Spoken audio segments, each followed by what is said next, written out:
This is a Fox News alert. The Associated Press is reporting, and now we're getting some South Korean reports, that North Korean leader Kim Jong-un says he will suspend nuclear and long-range missile tests and shut down a nuclear test site. The South Korean news agency Yonhap saying that he has announced that his country will suspend nuclear and missile tests. From April 21st, North Korea will stop these tests and launches of intercontinental ballistic missiles, says the agency. The North will shut down a nuclear test site in the country's northern side to prove the vow to suspend nuclear tests.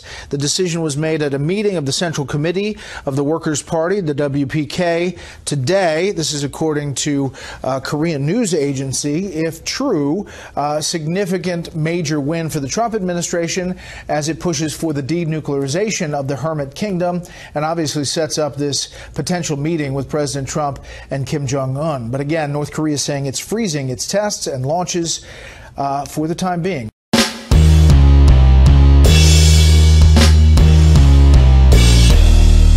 How's everybody doing? My name is Anthony Brown Logan, and today I'll bring you some great news from the Korean Peninsula. Like you just saw, they're going to put a stop or at least pause on the nuclear testing program. There will be no more ICBMs, that's intercontinental ballistic missiles. There will be no more of that being launched, which is a great thing. More than anything, I think it's for the peace of mind of the American people. There's been so much in the media talking about Donald Trump's rhetoric is going to put us at war with North Korea. He's going to turn the world into nuclear wasteland. World War III is imminent, all this, that, and the third. But all I've seen is positive things. I see peace talks, reunification talks between the North and the South. Moon Jae-in, the president of South Korea, is going to have an open and direct hotline with Kim Jong-un, who was the president of North Korea. That's a good thing. They're talking about putting an end to the Korean War, because if you didn't know, officially the Korean War has not ended. The DMZ right there is heavily guarded and is still technically at war, just not in active everyday combat. So all those things I've mentioned, putting an end to the war, putting a pause on the nuclear program, no more ICBMs, all these things are good things. They're also talking about denuclearizing the Korean Peninsula. Maybe there will be less U.S. presence. Now, I'm all for that 100% of the way. Now, of course, with anything that Donald Trump does or he's involved with in any kind of way, there are going to be haters. There are going to be detractors on both sides of the aisle. It's not necessarily a left or a right thing.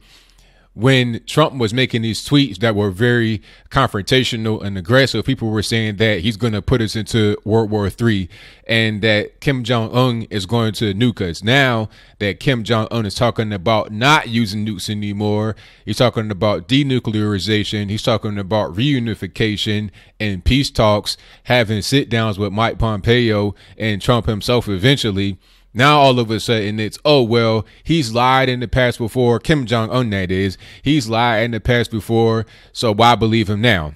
The narrative changes based upon what they want to believe and what kind of narrative they want to ride with, which, in my opinion, is not surprising at all. This is pretty much what they do. Left, right, center, whatever, anybody that's against what Trump is doing, a lot of never-Trumpers exist all over the political sphere. Now, as far as my personal reaction to it, I think that Kim Jong-un is sincere, and I don't think that he ever was going to be able to hit us anyway with a nuke, because technically he could reach Guam with a nuke, but I doubt that would happen. He could also reach maybe Hawaii, but that might be a little bit too far, and Hawaii is pretty far from California, so I doubt that he would even have the ability to strike California. And then you have missile defense systems that are in place.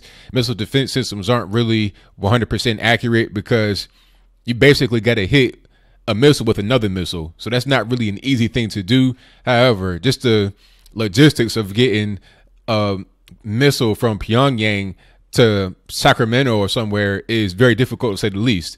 So I doubt he was really going to be able to do it. A lot of what he does, in my opinion, is just a lot of barking with little bite to get more money into his actual country, because people are starving.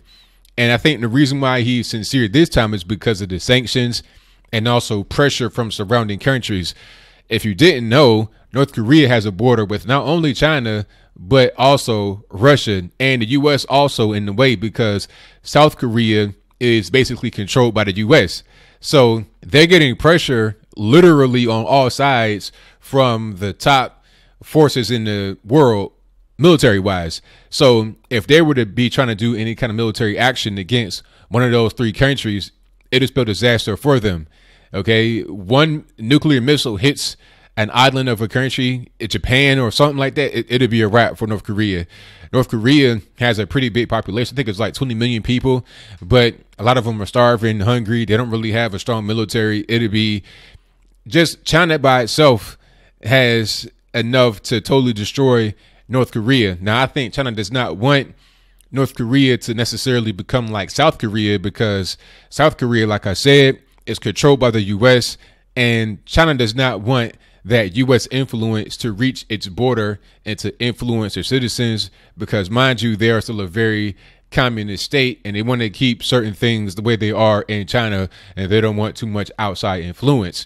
However, like I said, the pressure from those three countries, also sanctions. You got people in your country that are starving, almost to the point where it's like Haiti in certain places where you eating mud pies, that kind of starving in North Korea. So they don't want to have added sanctions on top of that, and plus the military threat that the other countries around them, Russia, China, US, Japan, whoever, they don't want those kind of issues on their soil on top of the starving people. Kim Jong-un went to school in Switzerland, if I'm not mistaken. If I'm wrong about that, let me know in the comments below. But this is not some dumb guy that's always been isolated. He is somebody that's educated and understands a little bit about what he's doing. I'm not saying he's like some type of genius or anything like that, obviously.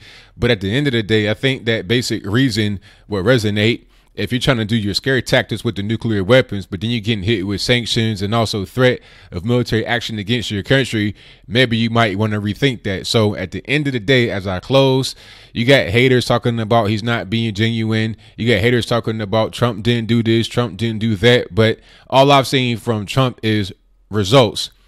People say it's unorthodox way he goes about it, but I don't care about the orthodoxy of it. That's irrelevant to me. Just show me the results, and then I can just judge your results based on that, based on what the results are, rather than how somebody went about it. Was it unorthodox the way he was going about it with the tweets and whatnot? Yes. But if it works, I don't really care. But what say you? Do you think that this is as a result of Donald Trump's rhetoric, the tweets, his tone, his presidency, people that he has in office? Or do you think it's North Korea just blowing more smoke, blowing more hot air, lying like they've done in the past? Or do you think it's more about the surrounding countries? You got China on the northern border, as well as Russia right there on the northern border. And then you have Japan, South Korea, and the U.S. Obviously, we're going to be in the mix. It's just so much pressure from all sides that they don't have much of a choice but to capitulate and say, okay, we're going to put a pause on that. Whatever your comments are, please let me know in the comments below. And that's all I got to say for this video. If you like what you heard, please comment, rate, share, and subscribe. Peace.